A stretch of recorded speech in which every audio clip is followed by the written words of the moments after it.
Welcome back to Just a Little Bit. And I know you've been following us and you understand that just a little bit is exactly that. It's just a little bit of news from every, or should I say, a lot of black major media across the United States and throughout the black diaspora. And I am so glad to be in the company of some living folk tonight. I know you guys can't see it, but we have a live audience here, and it's okay. Reminding you that Just a Little Bit is brought to you in part by Destination Sistrunk, Broward County Cultural Division, and Greater Fort Lauderdale Convention and Visitors Bureau. We're all good to go. I want to start this week out by saying in a couple of days, the West Side Gazette will be celebrating 50 years. We will be celebrating our 50th anniversary and bringing the news that you can use to Broward County. All right. Thank you. Okay. One of the interesting stories in this week's West Side Gazette is one of our avid readers and a shopper of Publix for a long time. She found it extremely strange that Publix supermarket, when it comes to dispensing the COVID-19 vaccination, she asked the question, was it political? And she asked that question because out of the 67 counties in the state of Florida, 18 counties were chose to do the vaccinations. And out of those 18 counties, only one of them, Palm Beach County, was a major Democratic region. Now the other 17 just happened to be the majority of Republican counties. Okay, it pointed out the fact that Miami-Dade and Broward County, which has the most deaths from COVID, no stores in either of those counties had a place for vaccination as of the printing of this article. And another piece of news for you educators, those who believe that knowing one's history can transform a nation, there's an opinion piece in this week's paper titled, "Make Teaching African American and Latin American History the Law." It goes on to say that we can no longer enact legislation that says we will teach multicultural history because it will not be done. We must seek to enact legislation that says we shall teach all students multicultural history. Now that's a point of interest. If you don't know your history, you are more than likely to repeat the bad things that happened during your history.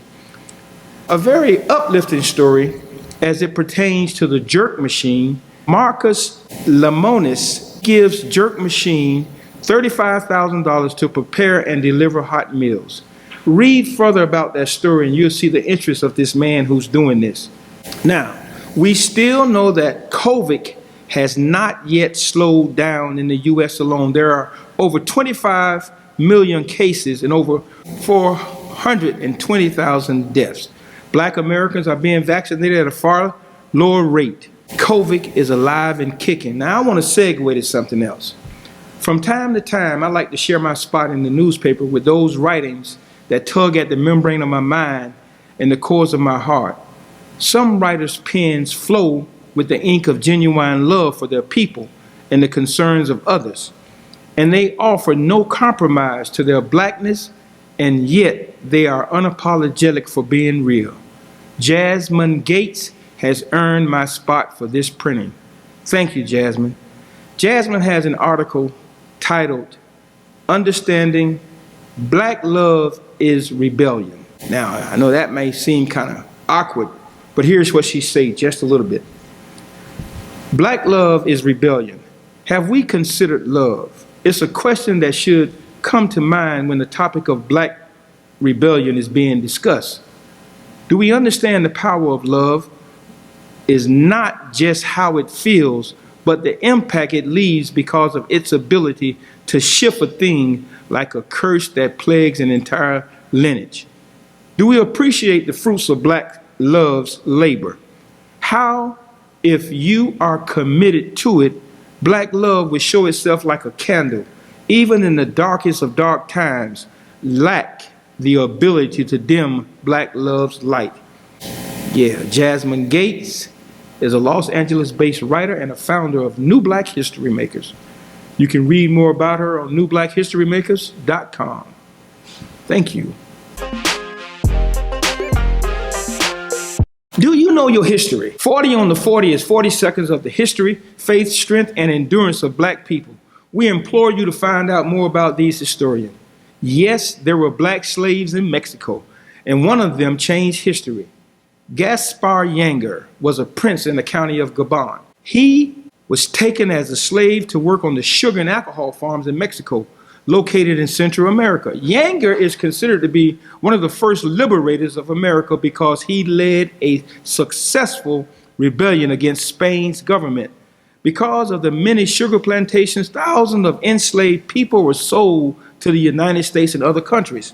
In Central and South America, including Mexico, Yanger fled and took refuge in Cordova in the state of Veracruz with a group of Cimarronians, which means runaway slaves in Spanish. This group surpassed more than 500 members. They successfully led a rebellion against the Spanish government, and in 1631, the land they inhabited was officially recognized as the free town of San Lorenzo de los Negros, now Yanga, the first independent settlement of New Spain. Take that. In this segment, Growing Our Voices, the segment we like to focus on our young people and to listen to what they have to say and highlight what they are doing. Well, the next gentleman, he is younger than me. As a matter of fact, a couple of years younger than me, but he's still younger. But he also has a position of an administrative quality where he directs the action with 8 other members to make sure that Broward County is on the right track. So join me in welcoming Dale V.C. Holness to the stage. Mr. Holness, yes. Growing our voices of young folk. You are younger than me, you know. Yeah. Mm-hmm. How you doing, Dale? I'm doing all right, brother. Okay. Just a little bit. You talk about being younger than you. Yeah. On my way here, I thought of the 50th anniversary of the West Side Gazette. Okay. And your father. Mm-hmm. Now, I was a kid pretty much when I met him in 75, 76. Okay. And I got to tell you, a fighter, he was. He took no BS. Okay. And it seems to me, Mr. Holness, that you're following the same stuff. You forever, Dale. Now, this is I'm being perfectly honest. A fighter, you are. You haven't found an issue that you wouldn't tackle, which is great. But I wanted us. It's black love. Thank you.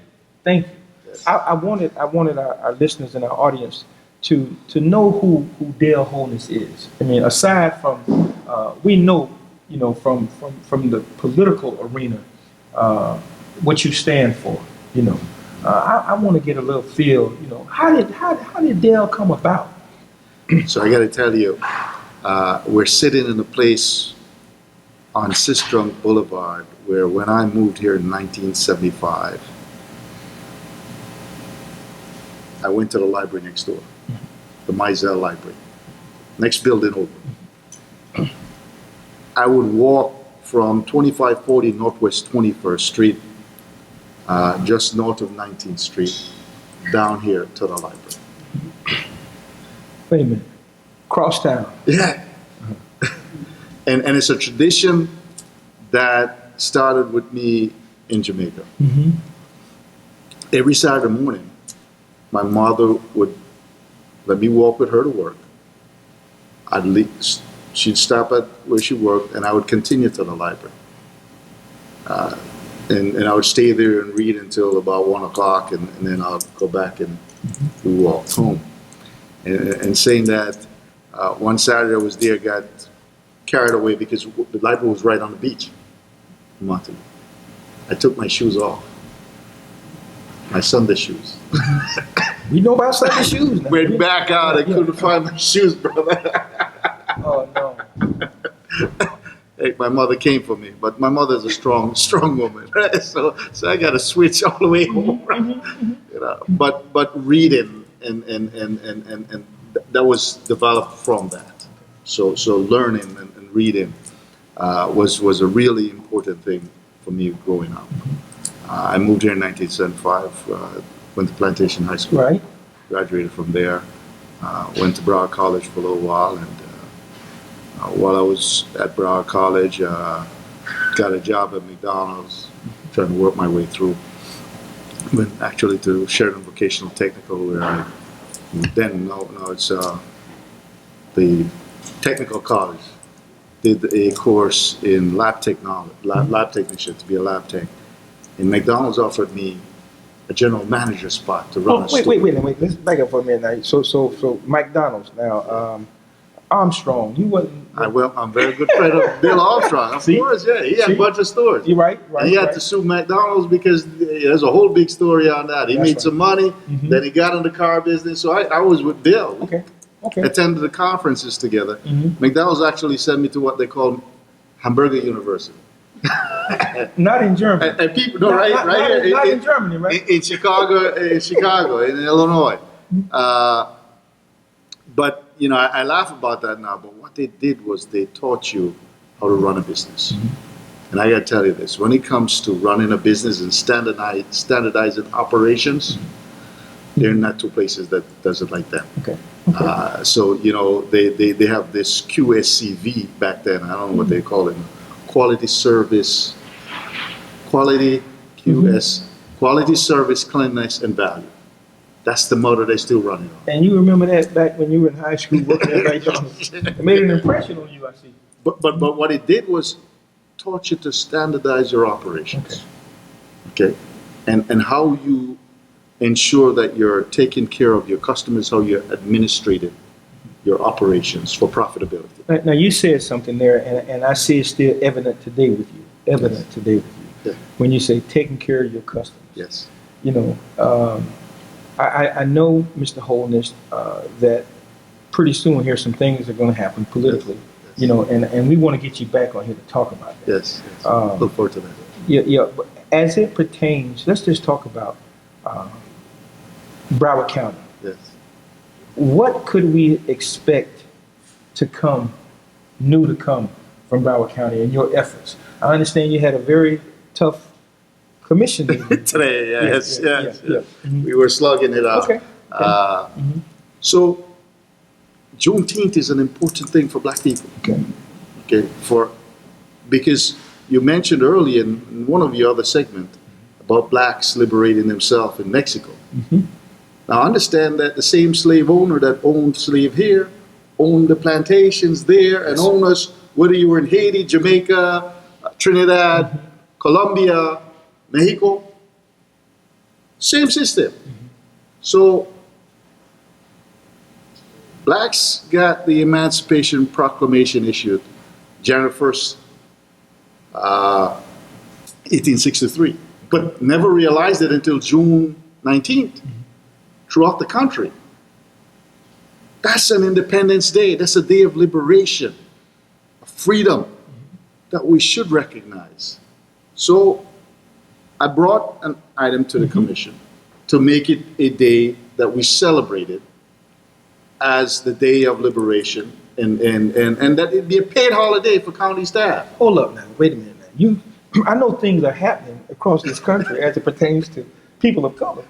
So now you're bringing to the table that we celebrate a Black Independence Day in this country, and we can get paid for it. Why not?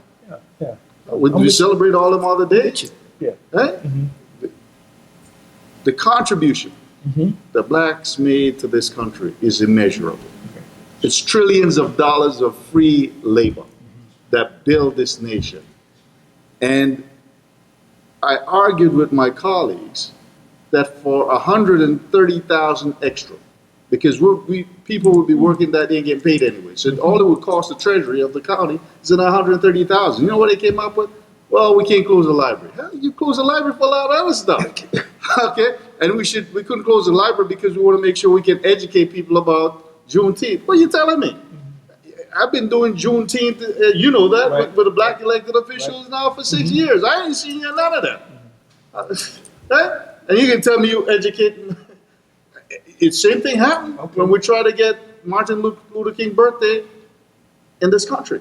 They came up with all the other reasons why we shouldn't do it. We should educate and inform them how great Martin Luther King was and how good the civil rights. movement was, if you show me where you put your money, it tells me what you value.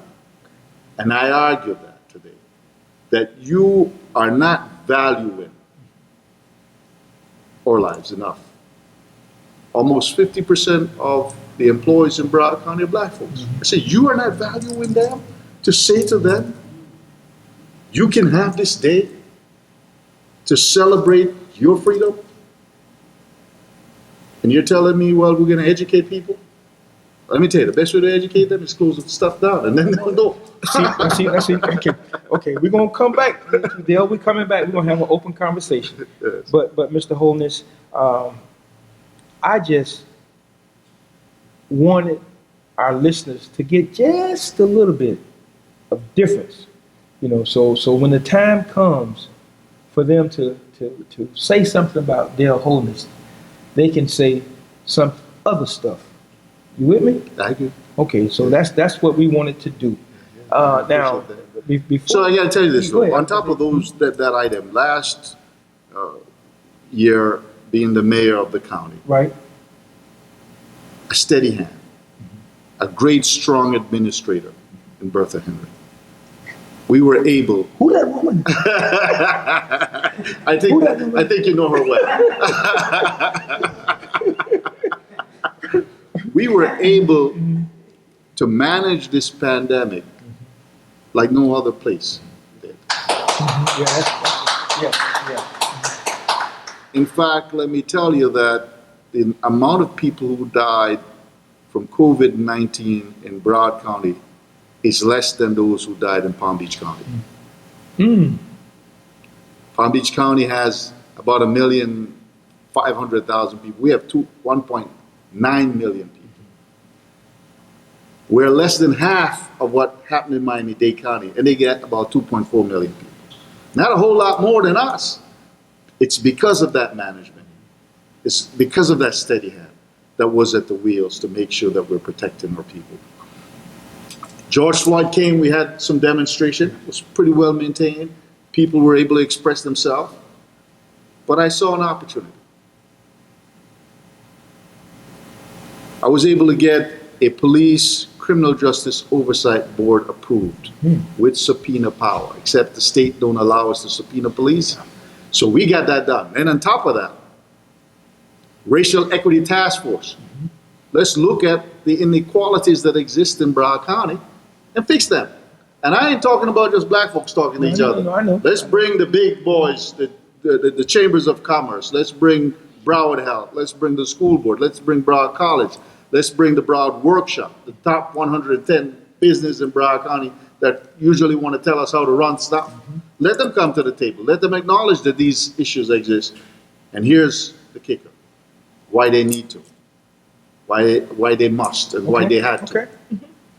City Financial did a study last year that was reported out in September that showed data that said because of the inequalities that exist in America, we lost $16 trillion in gross domestic product. $16 trillion in growth in GDP because of those things. Now listen, if we fix it, they say, in the next 5 years we can grow it by 5 trillion. Prosperity for everybody, not just black folks. So white folks, you've been robbing yourself by keeping us up. Okay, so now let's everybody get to the table and let's create prosperity and opportunity for all. But they've been known to do that, they would cut off their nose to spite the face. But I'm going to let that go. Mr. Holness, I see you segued your way right on. You're good, man, and I appreciate that. I like you for that, man. And I mean that, bro. But like I said at the beginning, you got to come back, and we can delve into a needed discussion. Yes. And how we make that equity, yes, and the fairness, how we make that work for everybody. Absolutely. The incoming tide raise all boats. Correct. We can do that. How we implement an action plan that we in the black community understand that we need to be together and united. First and foremost. Black love, baby. Black love. It's a critical piece of what we must do. We must love ourselves. And in fact, the Million Man March taught me several things, but one of them was how Willie Lynch told those people how to keep us down by having us dislike each other and separated. And when we get to where we're united, we'll change your lives, and this country will be better for it, because we'll create more opportunities for people to live productive lives and to create prosperity even greater than we've seen in this nation. Okay. All right, Mr. Holness, I certainly appreciate it. God bless you, my brother. Thank you. No story is told properly unless you know the history. And in order to get the history, you got to go back. So in this segment, Sankofa moment, the word Sankofa means to go back to the past, to fetch something, to bring it up, to bring it to remembrance, and let everybody know about it.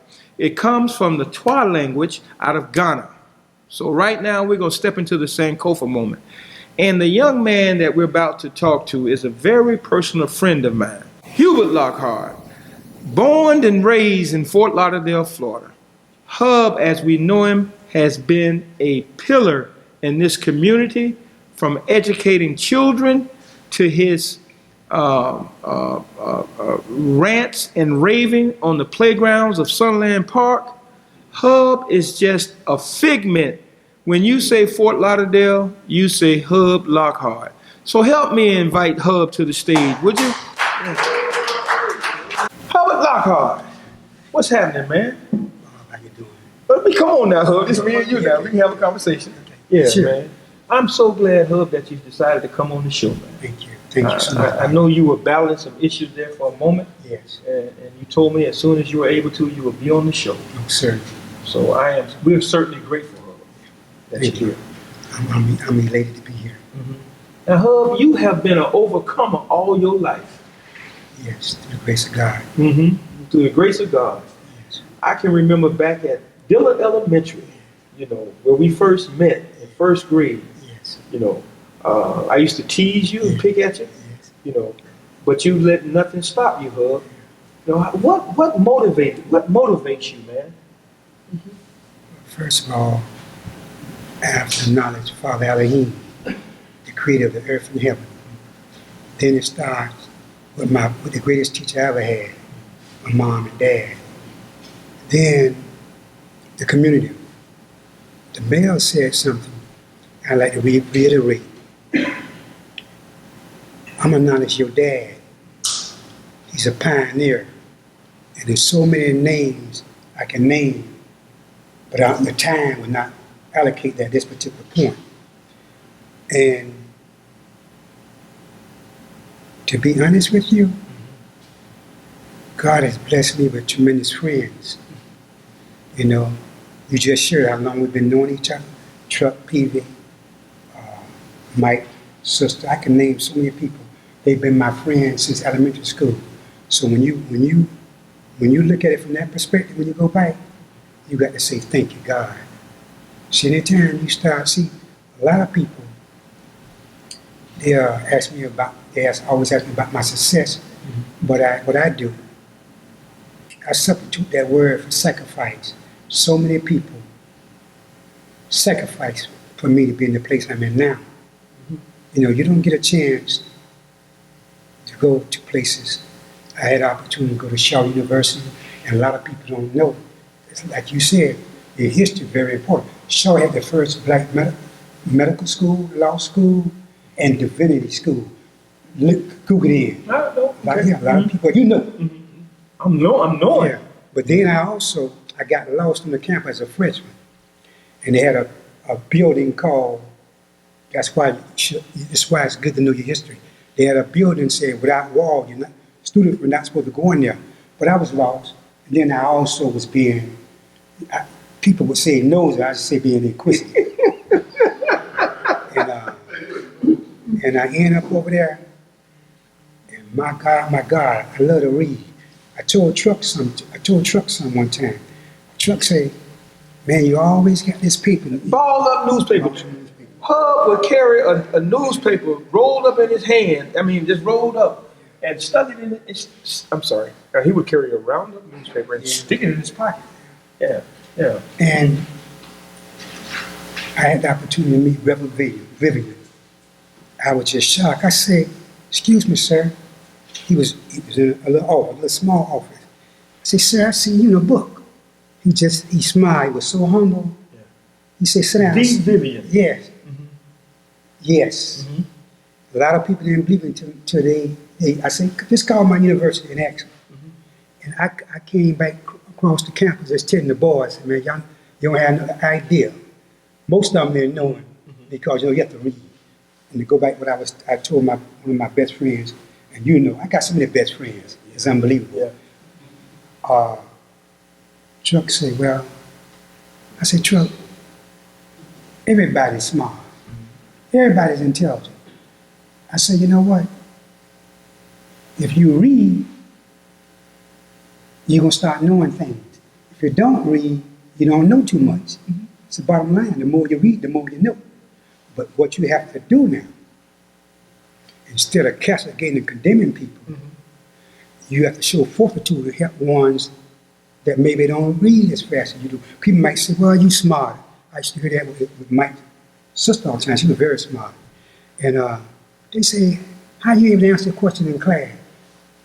I didn't tell them the secret for a while until I got a little older.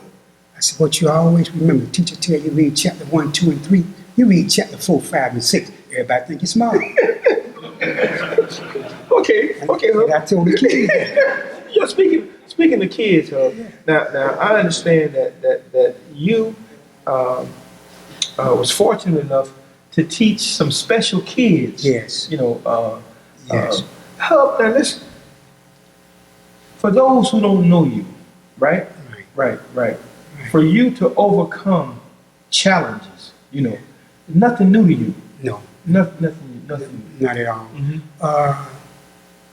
I think when I was born, I think I was about 4 years old when my mom recognized my uncle was holding me up in the air. Mm-hmm. No, my mom was holding me up in the air.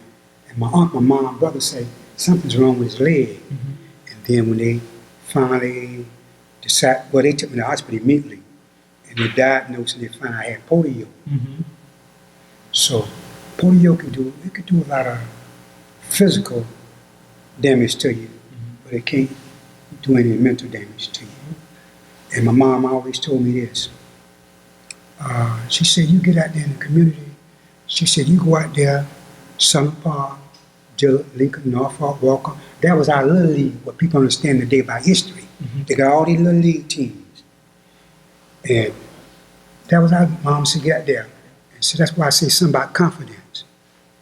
See, confidence really ain't nothing but faith in God. My mama taught me that at an early age. She said, "Why do you make A's and B's in class?" I said, "Mom, because I study and I read ahead of things." I was young when she instilled that in me. So I say, "Mom, I can do that. Sports shouldn't be any different." And that's why I compete against the best. Yeah. And And played and made the team. yes, And played. Yes, I was captain of the basketball Yeah. team in 1973, but it still goes back. I tell people all the time, teamwork and teammates. I knew they loved me. They cared about me. They wanted me to make the team, but they want me to earn the team. It's the same thing in the classroom. I had friends that couldn't read that well, but I said, "Look here, I'm going to help you pass this test because you're my friend. I'm not going to fabricate anything. I have a lot of my friends, but I also said, look at man, you might not have this gift over here academically, but you might have a gift to be the best chef in the world. So you take whatever you've been blessed with, always advocate this." I'm going to go back to my students. I had the opportunity to teach special program kids in North Carolina, Raleigh, North Carolina, Goldsboro, North Carolina, Atlanta, Georgia. But my first job in Fort Lauderdale, College Springs Middle School. So the guy say, I looked at the principal, he said, "I want you to know, 9 teachers turned this position down." I said, "Wow." I said to myself, "Wow, what's wrong?" And I had to teach 2 special program classes, 2 advanced classes, they call it gifted class at the time, and 1 regular classes. And I taught a lot of the stars came out of Ely when they was in 7th, 8th grade. And what I used to tell them, because the majority black kids, they had about, they didn't have but 1 school, 2 schools. They had the high school, Carr Springs High on Sample Road. And they had Carr Springs Middle, where I taught at, on Wiles Road. And they bus about, maybe about 200 kids out of Pompano. And I told those kids, you represent your parents. I said, if you good in math and your buddy not good in math, you help your buddy. And I said, let me tell you something in private. The ones said you good in English or whatever you good in, I call you. That's between you and I. I said, you and I. And I said, I lied. I said, you act God first. I said, now you got an A. Out my class, if you help little Johnny come up from a D to a C or B. But that's between me and you. Don't tell anybody. And I watched a very good illustration and example. See, that's why I tell blacks, I've never mistreated any kid, white, blue, brown, or whatever. But what I do, and God knows the truth, so you can't lie anyway, I give our kids additional help. And I'll tell you the reason what I learned. I learned it even before I taught at Carr Springs, and we had 109 teachers. 9 was black, and I think we was talking, they took our best teacher, Nadine and I was talking, they took our best teachers, masters and doctors, and they allowed them to go to, the other side. And I was the youngest on staff, 21. The rest of the teachers, black teachers, was about 50 or 60 years old, then the rest of the people. They had an Italian girl, never forgot the name, Tina Mancini. She was an office aide, but she was in my gifted class. She said, my little brother is in your class in special program. I said, I didn't even think about it. Ricardo Mancini. She was gifted in every academic. Ricardo can read her brother can read on a 12th grade level, but on math, he was on a 1st grade level. And you know what she told me?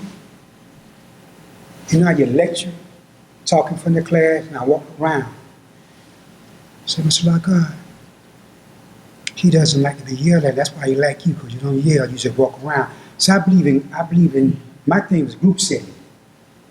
If you is really smart and gifted, when I would say really smart, I'm talking about attitude. See, your disposition play a big part too. And I know you could help the other 3 in the group. That was my whole teaching concept. Actually, they taught themselves. I got you. So, Mr. Lockhart, in your trials and your whole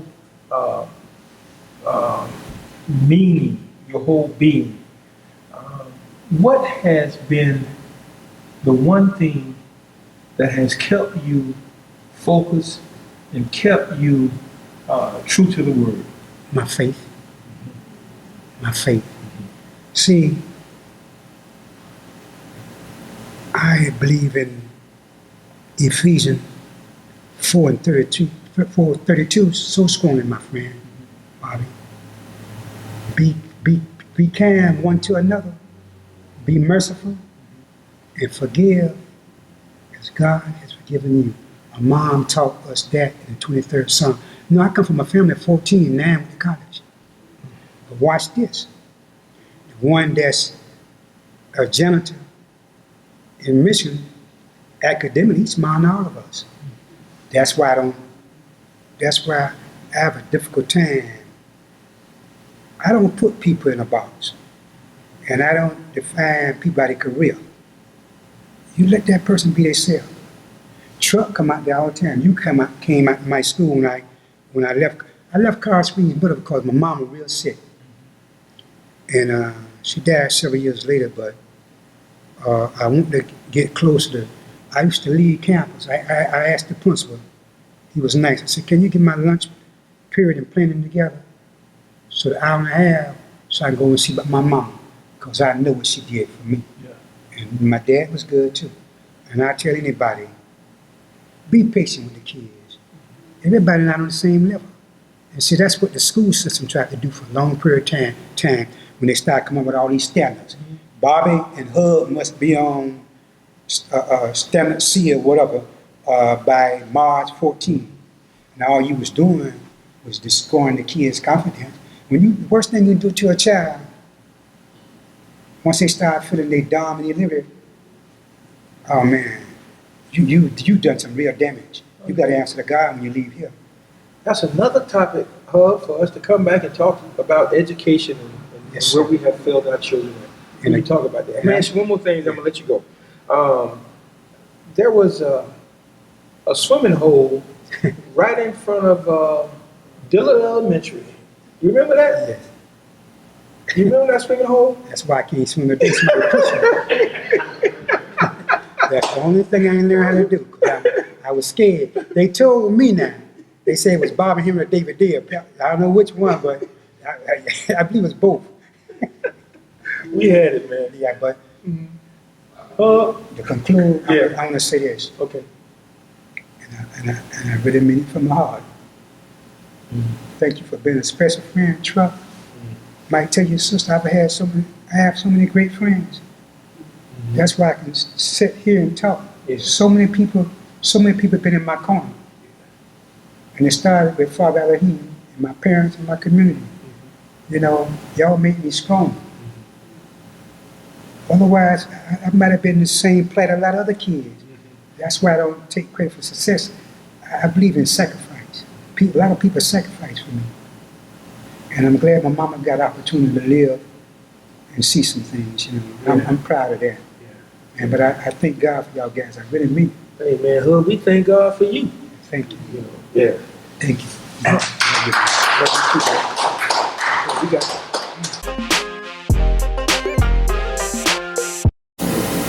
You know, some of these segments are extremely uplifting, and just to be able to remember and go back and reflect. And right now we're going to the segment called What's Up? It's the community segment where we try to find out what's going on in the community and to enlighten us to what's happening. And at this juncture, we are bringing to the stage a young lady who has been involved with, man, I tell you, she has a plethora of things she has done and accomplished. I can't name them all. I mean, from Success Magazine, 40 Under 40, and to her Rising Star fame, to the establishment of the Broward Black Chamber of Commerce. So please join me in welcoming, let me say her name. Her name is Shaheewa, and it means to desire. So let's welcome her to the stage. Yeah.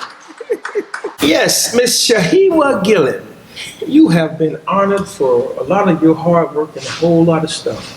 I don't want to, I mean, it would take us a whole show and tomorrow to at least run down the things that you've done. Please don't. I know. I'm not going to do it, but I would ask that you, let's start off by just asking, out of all your accomplishments, you know, from the 40, under 40, the Women's Voters League, and the work with the Ad Litem, you know, all of that stuff, what would you consider to be the closest to your heart?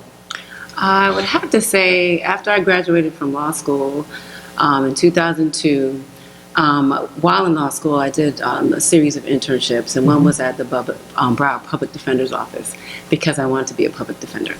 And I specifically wanted to work with juveniles. And I was specifically shaken in my experience when I was in court, and they were bringing in our young black boys in, to me, what appeared to be slave-like shackles. They were being shackled at the time before it was banned at the arms and the legs. And that shook me because I'm sitting here waiting to go into the courtroom, and there was a very, thin young man, maybe about 11 years old, skinny as can be, and yet he was deemed a threat to have these shackles on.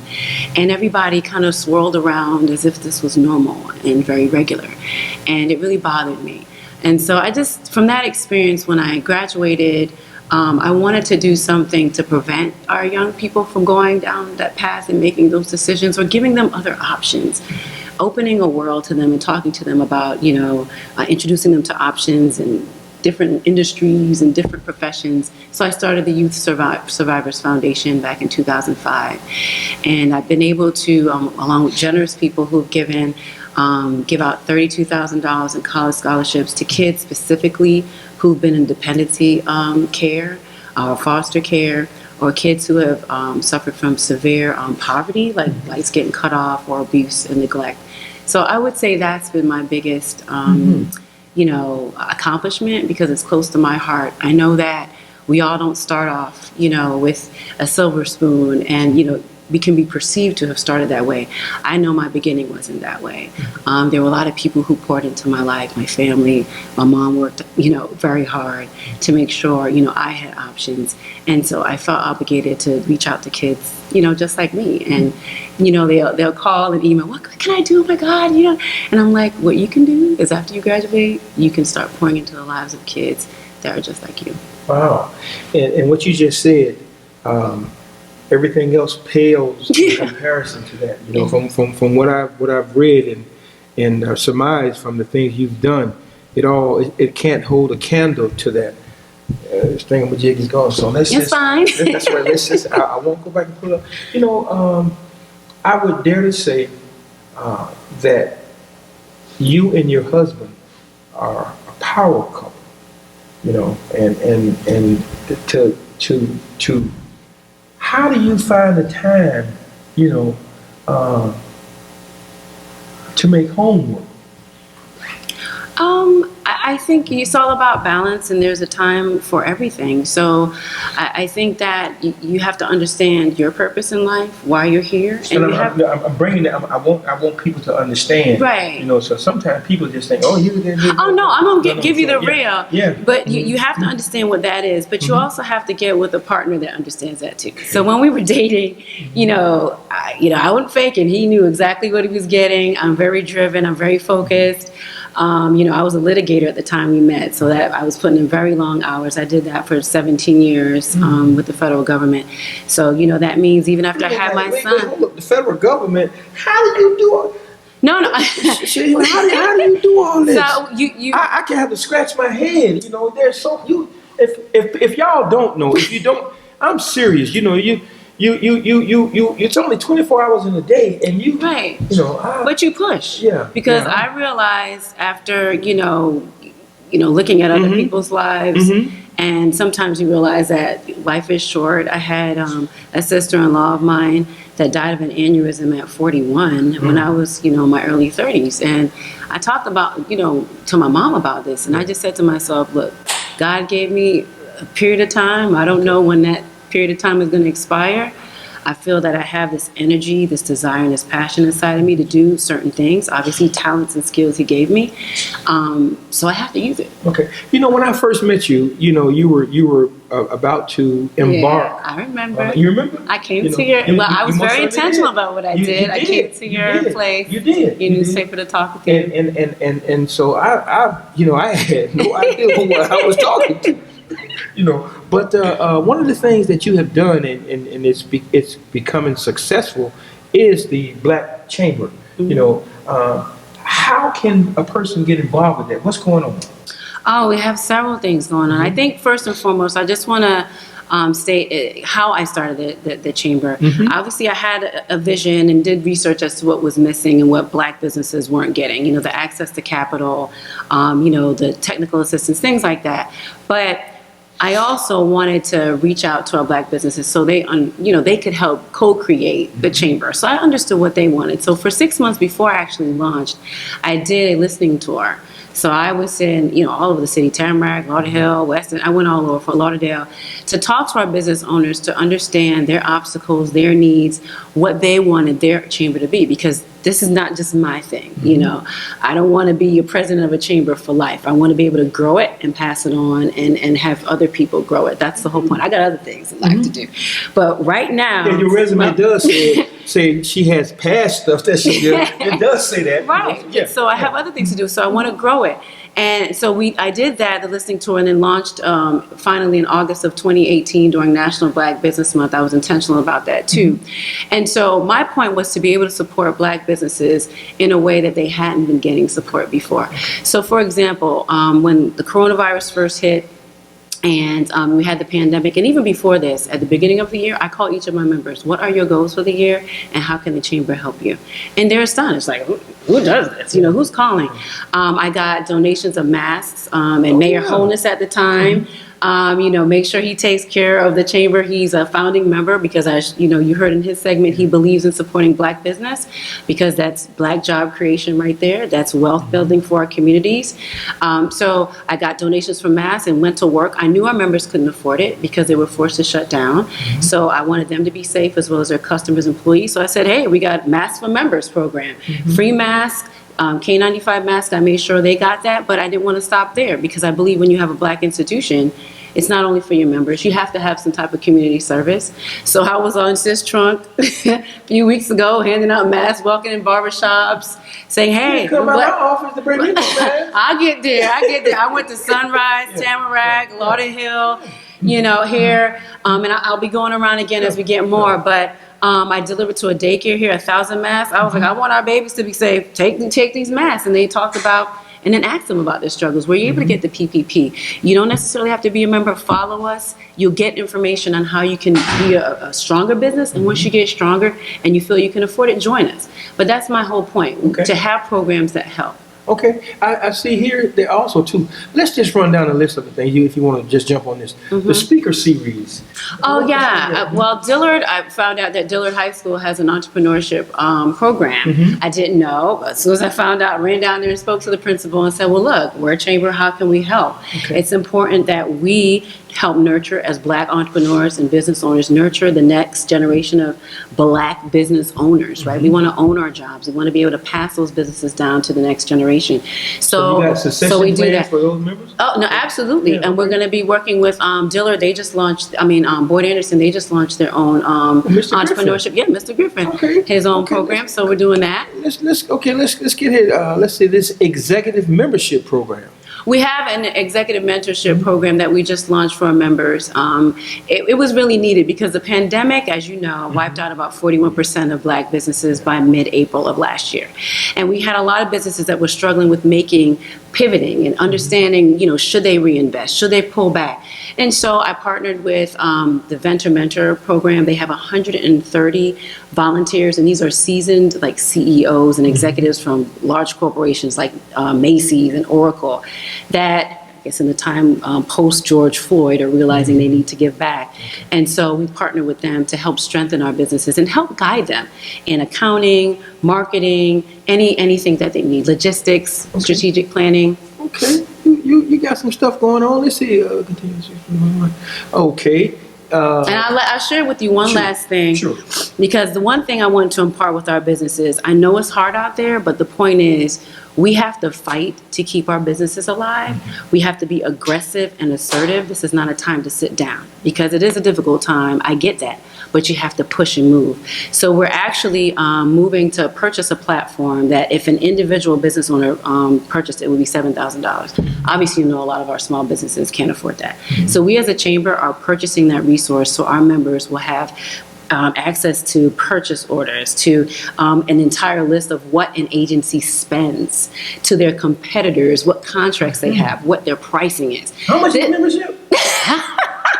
Well, the executive level is only $300, and you'll have access to this $7,000 system. But my point is, we'll be able to hunt in, you know, South Florida and Florida or nationally. The system is powerful, but that's where we sometimes fall down. We don't have the capital, right? The access to capital I talked about earlier to purchase such powerful systems that feed us the information that our white counterparts have access to and makes them more nimble and competitive. And so that's my whole point. I'm putting our businesses on the map to be able to hunt.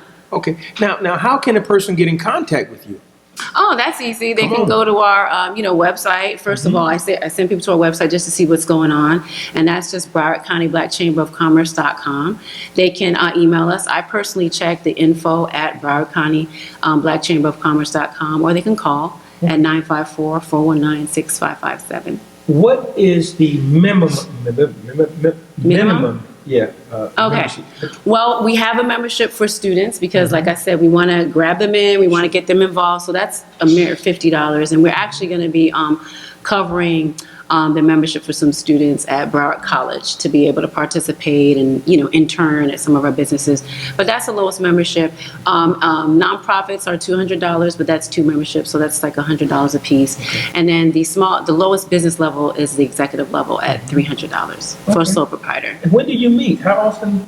We meet monthly. Literally a couple weeks ago, we had a session with procurement from the city of West Palm Beach because I'm heavy into government contracting. That's how our business is stabilized, by getting those 3, 4, 5-year contracts. You know about it, 5-year contracts where they're then able to stabilize their company and then think about pivoting and moving and growing. And then this next month coming up, we're going to be focusing on some Broward Black history makers with our first Black state attorney, Harold Pryor. We'll be featuring him and talking about his ascent, but then, what procurement opportunities there'll be there. And then we have another event with Nancy Mateer, the first Black female commissioner in Coral Springs, and we'll be talking about her journey as well. But we always have that business side. Where are the opportunities for our Black businesses in Coral Springs, and how can we get ahead and sign up as vendors there? There's always that business side. And I can appreciate that. Shaheewa. Yes, you got it right. I got it right. Okay. Yeah, when I spoke to you earlier at the beginning, I asked you about your name, and you told me that it meant desire. Yeah, to have a deep desire, craving for something. Craving, and it's obvious that you are truly Shaheewa because you've done some stuff and you continue to do it. Thank you. So congratulations, and I might write a check. Hey, don't mind write. I got you. It's a pleasure. Thank you for having me. Just a Little Bit is brought to you in part by Destination Sis Trunk, Broward County Culture Division, and Greater Fort Lauderdale Convention and Visitors Bureau. Destination Sis Trunk is a door to explore Black history and heritage in Greater Fort Lauderdale. For more information, please visit www.destinationsistrunk.com. Now, remember, the Westside Gazette is celebrating 50 years, so we need your support and we need your help. Also, www.destinationsistrunk.com, and remember, it's all good in the hood.